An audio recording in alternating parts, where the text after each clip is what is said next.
Saya bertemu dengan Sekretaris Jenderal PBB Antonio Guterres, bertemu dengan lembaga-lembaga internasional, langsung bos-bosnya, bertemu dengan kepala negara G7 baru saja. Saya tanyakan sebetulnya dunia ini mau kemana. Beliau menyampaikan, Presiden Jokowi, tahun ini kita akan sangat sulit. Tahun ini kita akan sulit. Terus kemudian seperti apa? Tahun depan akan gelap. Ini bukan Indonesia, ini dunia. Hati-hati, jangan bukan Indonesia yang saya bicarakan tadi, dunia. Kita bicara dunia dulu.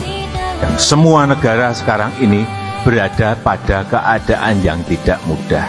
Dari Sekjen, PBB menyampaikan, dari IMF, dari Bank Dunia menyampaikan, bahwa akan ada 60 negara yang akan ambruk ekonominya. Dan sekarang sudah mulai satu persatu. Angkanya adalah 9 terlebih dahulu, kemudian 25, kemudian 42. Mereka sudah secara detail mengkalkulasi. Apa yang dikhawatirkan itu betul-betul kita lihat. Dan sekarang ini 320 juta orang di dunia sudah berada pada posisi menderita kelaparan akut dan sebagian sudah mulai kelaparan. Ini saya sampaikan apa adanya. Karena memang posisi pertumbuhan ekonomi semuanya bukan hanya turun tapi anjlok semuanya. Singapura, Eropa, Australia, Amerika, semuanya. Pertumbuhan ekonominya turun tetapi inflasinya naik. Harga-harga barang semuanya naik. Inilah kondisi yang sangat, kalau boleh saya sampaikan, dunia sekarang ini sudah pada kondisi yang mengerikan. Amerika yang biasanya kenaikan barang atau inflasi itu hanya berada pada posisi 1%, hari ini sudah berada di 9,1%. Shalom, saudaraku yang dikasihi Tuhan. Kembali dengan YouTube Pas Agape, saya Bu Maria mau menyampaikan pesan-pesan Tuhan yang Tuhan taruh di hati dan di dalam pikiran saya. Kemarin saya sempat dikejutkan oleh pernyataan Jokowi yang tadi saya tayangkan sebentar. Akhirnya saya diingatkan Tuhan akan satu ayat di dalam Yesaya 60 ayat 1, 2, dan 3. Bangkitlah menjadi teranglah, sebab terangmu datang dan kemuliaan Tuhan terbit atasmu. Sebab sesungguhnya kegelapan menutupi seluruh bumi dan kekelaman menutupi bangsa-bangsa. Tetapi terang Tuhan terbit atasmu dan kemuliaannya menjadi nyata atasmu. Ya, saudaraku, tadi Pak Jokowi telah menyatakan bahwa akan terjadi kegelapan menutupi seluruh bumi, seluruh negara-negara dan bangsa-bangsa yang ada. Saudara, mari kita harus buka hati, kita harus bertobat sungguh-sungguh. Kita ini sedang di penghujung akhir zaman. Jangan kita masih disibukkan oleh perkara-perkara duniawi. Mari kita melekat kepada Tuhan. Terus roh kita menyala-nyala sehingga kita boleh on fire terus with Jesus, melekat pada Tuhan sehingga terang kita bercahaya di tengah-tengah kegelapan dunia ini. Saudara, kemarin saya juga ada berita ya, kabar dari berita bahwa sampai hari ini pun Ukraina dan Rusia itu belum berdamai, saudara. Udah 120 hari, sudah 4 bulan yang lalu perang terjadi Rusia dan Ukraina. Itu berimbas ya ke seluruh dunia untuk ekonomi. Ya berasa sekali ya, karena saya juga buka toko bahan-bahan kue sudah 20 tahun. Toko saya berdiri. Nah, hari ini saya baru sempat terkejut ya, karena suami dan anak yang mengurus toko, bahwa harga mentega mami sekarang tahu nggak, naik 50%. Saudara bisa bayangkan ya, mentega naik 50%, terigu ya naik 30%. Karena Ukraina Rusia itu nomor 3 besar di dunia penghasil gandum. Ya, dimana kita tahu bahwa terigu itu dari gandum, saudara. Nanti semua akan naik ya, baik juga roti, mie, saudara, yang mengandung terigu itu semua akan naik, terimbas terus kepada ekonomi.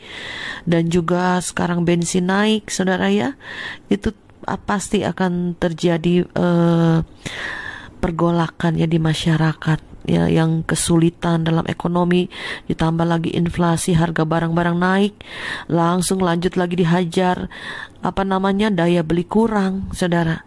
Ini kita bukan main-main lagi, saudara. Saya merasakan di roh saya itu satu hal yang urgent, ya, penting. Kita harus bertobat sungguh-sungguh, melekat sama Tuhan. Kita persiapkan, saya lebih suka mempersiapkan manusia roh kita, persiapkan jiwa kita, mental kita, saudara. Dan sampai ke fisik, saya juga ambil doa puasa, saudara. Sehingga kita kalau makan sehari 1 kali pun kita udah biasa, saudara. Ya, tidak akan mudah kelaparan, sakit perut karena belum makan. Ya, kita ayo persiapkan. Jangan kita ini jadi orang Kristen yang bodoh, yang hanya mengulur-ngulur waktu, bersantai-santai ya secara roh ya. Tapi ayo kejar Tuhan, melekat pada Tuhan, karena hari-hari ini adalah hari-hari yang gelap. Semakin gelap ya. Kemarin 1 tahun yang lalu saya dikasih mimpi penglihatan oleh Tuhan. Bisa dinonton di YouTube channel saya setahun yang lalu, berjudul Kuda Hitam. Penglihatan kuda hitam sedang berlari ya. Saya diingatkan kembali waktu itu saya dikasih penglihatan waktu malam, waktu saya tidur, saya melihat ada kuda itu sudah berlari ya, kuda hitam. Dan juga ada kuda yang besar dan udah ada kuda yang kecil-kecil ya. Jadi tidak satu kudanya, ada kuda besar dan ada kuda yang kecil-kecil. Tuh saya lihat orang-orang itu berjatuhan di jalan-jalan ya. Jadi rebah lah gitu ya, rebah. Ada yang mati, ada yang sekarat ya. Saya bilang, Tuhan, ini apa Tuhan? Tuhan, ini apa Tuhan? Tuhan bilang akan terjadi masa-masa kelaparan di depan. Ya, bukan hanya orang dewasa, orang tua, anak-anak pun akan mengalami kelaparan, kematian, saudara. Ayo kita persiapkan diri kita. Jangan kita merasa, oh Indonesia masih enak, Indonesia masih bisa bisnis pasti putar, Indonesia tidak mungkin kelaparan. Siapa bilang, saudara? Jokowi bilang 60 negara sudah hampir kolaps ya, 40 sudah dipastikan. Indonesia bagaimana, saudara? Indonesia pun akan menuju ya, bangsa-bangsa semua akan runtuh, saudara. Ayo kita persiapkan. Jangan kita merasa ini masih jauh. Bahkan 1 tahun yang lalu waktu saya buka YouTube, saya bikin video YouTube tentang kuda hitam ini, ada komentar, kapan Bu Maria? Seperti mengenyek gitu ya.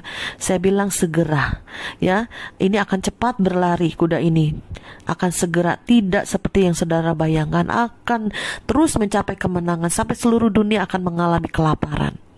Ya, saya juga diingatkan Tuhan oleh firman Tuhan di dalam Wahyu 6 ayat 5 ya. Dan ketika anak domba itu membuka materai yang ketiga, aku mendengar makhluk yang ketiga berkata, mari.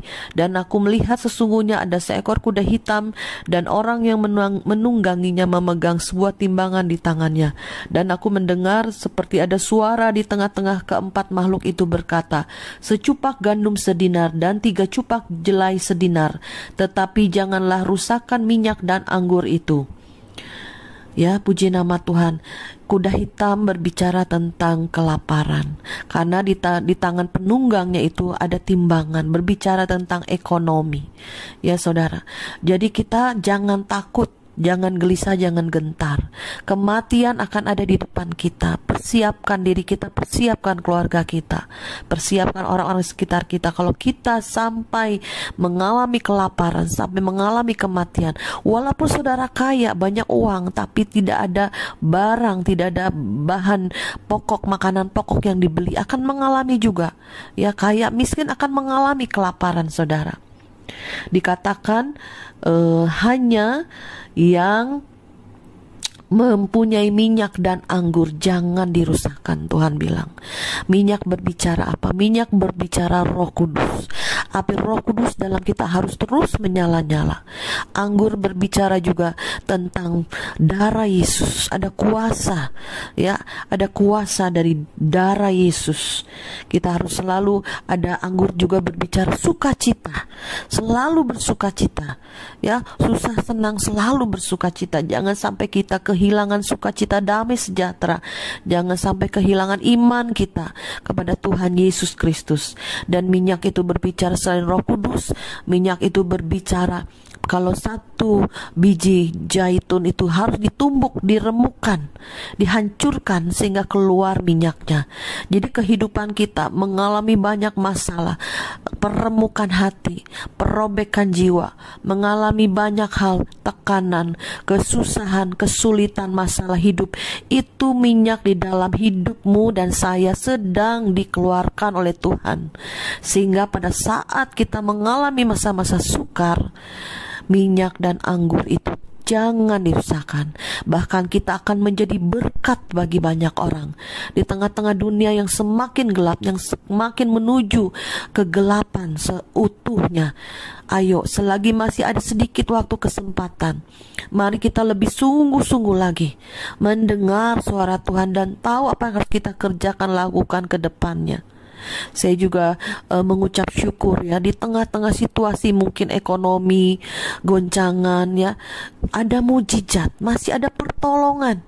Kayak kemarin juga saya tidak menyangka ya bahwa banyak orang subscriber yang Tuhan gerakan hati mereka untuk mengisi di Lumbung Yusuf. Kemarin beberapa waktu lalu saya dari daerah Pasar Kemis Cikupa, saya kembali ke rumah, itu hampir 1 jam perjalanan. Karena setiap minggu saya kembali ke rumah ya, selain jaga cucu saya kembali ke rumah. Nah sudah sampai ke rumah, ada satu ibu subscriber, Bu Maria, tolong ambil ini beras sembako. Saya bilang, waduh Bu, saya baru sampai ke rumah, saya harus balik lagi, itu sampai ke daerah Karawaci, lumayan jauh juga ya, saya nyetir sendiri saudara. Waduh gimana Bu, apa tidak bisa beli di sekitar sini saja? Enggak, ini sudah langganan saya. Oh ya sudahlah, saya bilang namanya kita dikasih ya saudara, kita harus tahu diri juga ya. Akhirnya ibu ini, ibu bisa ambil nggak? Akhirnya karena saya capek dari perjalanan baru sampai, saya suruh teman saya, ayo ambil, tolong kamu setirin mobil saya ya. Ibu itu langsung transfer uangnya untuk langsung bayar cash ke sana ya. Saudara tahu nominalnya untuk beli sembako 15 juta saudara ditransfer untuk beli ke sana, ngambil di Karawaci saudara. Ya itu saya bilang sama teman saya, mobil saya kalau ndak muat kamu pesan sewa mobil lain ya. Benar saudara, ternyata tidak cukup, mobil saya bisa ambruk gitu saudara. 15 juta untuk sembako ya, lebihnya ada ongkos untuk angkut juga saudara ya. Puji nama Tuhan, di tengah-tengah situasi dunia yang semakin goncang ya, semakin terpuruk, semakin ekonomi sulit, tapi tetap aja ada mujizat, tetap ada pertolongan ya bagi jiwa-jiwa yang mau kita injilin, gereja-gereja yang kita bantu. Banyak sekali yang Tuhan bukakan terus channel-channel kemana-mana ya, dari gereja ke gereja, dari persekutuan ke persekutuan, dari tempat ke tempat ya, dari ke gereja, rumah-rumah yang kita bantu, baik dana, baik sembako, baik firman, baik urapan, semuanya kita bagikan ya. Alkitab pun diberikan saudara. Ibu ini juga memberi Alkitab saudara, sampai berapa kali, berapa ratus itu, berapa kali saudara ya. Saya sangat bersyukur saudara. Tuh kalau Tuhan tidak menggerakkan, saya yakin juga tidak mungkin orang ini tergerak untuk memberi.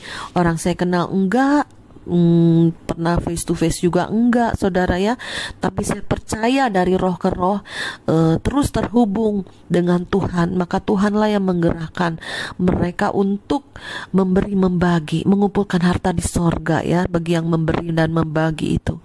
Dan saya hanya saluran dari Tuhan ya, menyediakan wadah ya untuk menjadi saluran Tuhan.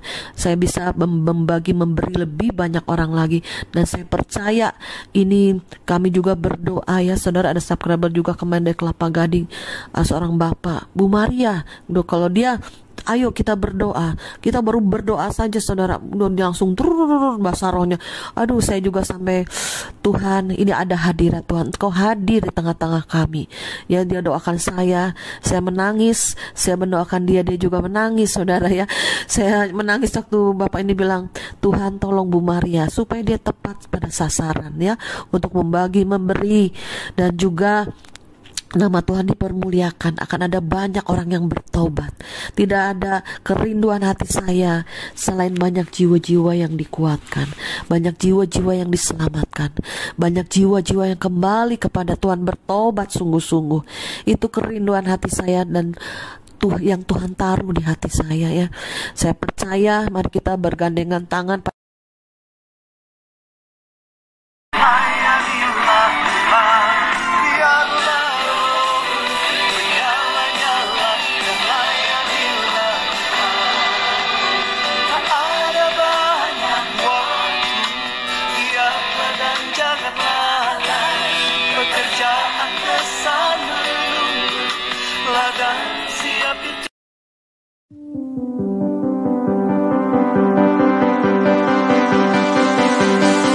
Biarlah semua yang bernafas kan memuji-Mu, kami tinggikan nama-Mu. Biarlah segala suku bangsa kan menyembah-Mu, kami tinggikan nama-Mu.